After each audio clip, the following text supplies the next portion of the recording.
Ertugrul نے اسی حالت میں پلٹ کر دیکھا تو اس کی نظر امیر العزیز پر پڑی، جو اپنے مصاحبین خاص کے ساتھ ٹہلتے ہوئے راہداری میں آگے تھے۔ شاید انہوں نے بھی دینگا مشتی اور شور شرابے کی آوازیں سن لی تھیں۔ انہوں نے حیرت سے یہ منظر دیکھا کہ ارطغرل نے ناصر کو دبوچ کر دیوار سے لگایا ہوا ہے اور اس کا گریبان اس قوت سے پکڑ رکھا ہے کہ خود کو چھڑانا اس کے لیے ممکن نہیں۔ ان کے قدموں میں نہ یک شاہی سپاہی ڈیر کی صورت پڑے ہوئے ہیں، اس کے چہرے پر نقاب بھی موجود ہے۔ امیر العزیز نے ذرا اونچی آواز میں پوچھا، کیا ہو رہا ہے یہاں؟ کیا چل رہا ہے؟ کوئی مجھے کچھ بتائے گا؟ اسی وقت ارطغرل کے ساتھی بھی کمرے سے نکل کر دوڑتے ہوئے اس طرف آ گئے۔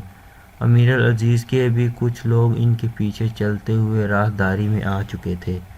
ارطغرل نے اپنی سانس پر قابو پاتے ہوئے ذرا سخت لہجے میں کہا، یہاں آ کر ہمیں بہت کچھ سیکھنے کا موقع ملا ہے۔ امیر العزیز کا کیا کہنا چاہتے ہو؟ میں نے کہا کہ یہاں ہمیں بہت کچھ سیکھنے کا موقع ملا ہے امیر العزیز۔ کے علاقے میں ہم پر حملہ ہوتا ہے، پھر شاہی محل کے حمام میں ہتھیار چوری ہو جاتے ہیں، اس کے بعد شاہی مہمان خانے میں قتل کرنے کی کوشش کی جاتی ہے۔ اس کا مطلب ہے امیر العزیز کی عملداری میں ہمیں صرف اپنے ہتھیاروں کی حفاظت نہیں کرنی ہوگی بلکہ اپنے جان و مال کی حفاظت بھی یہاں خود ہی کرنا ہوتی ہے۔ امیر العزیز فوری طور پر کوئی جواب نہیں دے پائے۔ حیرانی اور تعجب کی ملی جلی کیفیت میں کبھی سپاہی کی لاش، کبھی ناصر اور کبھی ارطغرل کو دیکھنے لگے۔ ارطغرل نے ناصر کو چھوڑ دیا تھا، اب وہ خاموشی سے کھڑا تھا۔ امیر العزیز نے لاش کی طرف اشارہ کرتے ہوئے پوچھا، کون ہے یہ ناصر؟ ناصر نے اپنی سانس بحال کرتے ہوئے امیر العزیز کی طرف دیکھا اور سپاہی کی شناخت کرنے والے انداز میں اس پر جھک گیا اور اس کا نقاب اتار دیا۔ وہ یوں ظاہر کر رہا تھا جیسے حملہ واروں کی شناخت سے ناواقف ہے اور گویا وہ حملہ وار کو مارنے ہی آیا تھا۔ اس سارے قصے سے اس کا کچھ لینا دینا نہیں۔ اس نے سپاہی کے جسم سے اپنا خنجر نکالا اور اس کے چہرے کو دیکھتے ہوئے کھڑے ہو کر کمزور سی آواز میں بولا، یہ ہمارا سپاہی نہیں ہے، پھر کون ہو سکتا ہے؟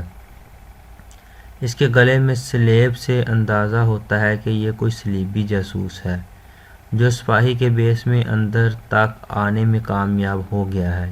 یہ سنتے ہی ماحول میں ایک دم سے تناؤ کی کیفیت پیدا ہو گئی۔ سب ایک دوسرے کی طرف دیکھنے لگے۔ کردوگلو سلیمان شاہ کے علم میں لائے بغیر اپنا کھیل شروع کر چکا تھا۔ وہ رات کو خاموشی سے قبیلے سے نکلا اور کراتو ایگر کی سرائے پہنچ گیا۔ کراتو ایگر کی قیام گاہ کائی قبیلے سے زیادہ دور نہیں تھی۔ وہ جب کراتو ایگر کے نجی کمرے میں پہنچا تو دیکھا کہ کراتو ایگر شدید غصے میں ہے مگر کچھ ٹوٹا ہوا بھی ہے۔ اس کے آدمیوں کی جو حالت ارطغرل اور اس کے ساتھیوں نے کی تھی وہ تفصیل اس تک پہنچ چکی تھی۔ تیتوش کی خواہش کے مطابق ارطغرل پراکراتو ایگر کے آدمیوں نے ہی حملہ کیا تھا۔ کرتگلو کو دیکھتے ہی کراتو ایگر نے غصے میں پھنکارتے ہوئے کہا، تمہیں معلوم ہے اس نے کیا کیا ہے؟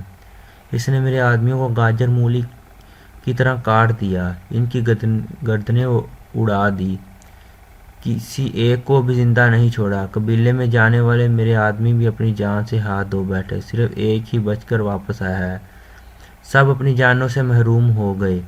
کرتگلو خاموشی سے کھڑا رہا تو کراتو ایگر نے نفرت آمیز لہجے میں کہا، تمہارا کیا خیال ہے؟ کیا سمجھتا ہے وہ خود کو؟ کیا وہ مجھے ختم کر دے گا، میری طاقت توڑ دے گا، کراتو ایگر کو زیر کر لے گا؟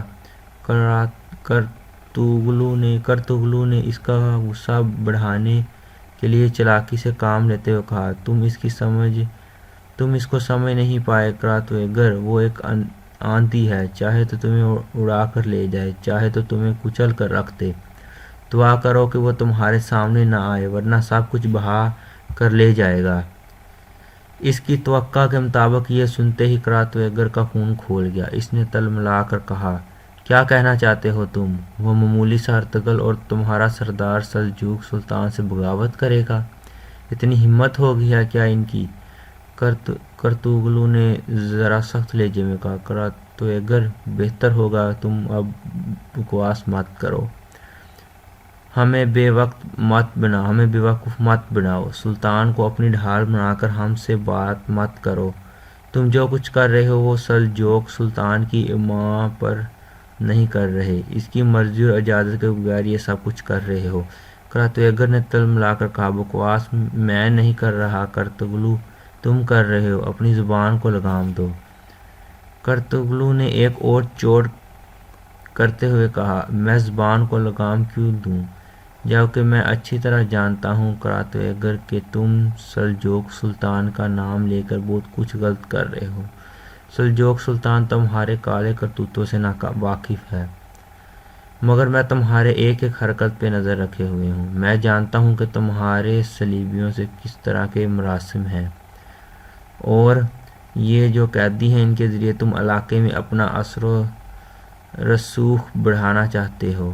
وہ تمہارے لیے مہرہ ہیں جن کے ذریعے تم اپنی طاقت بڑھانا اور غلط مقاصد کو پورا کرنا چاہتے ہو۔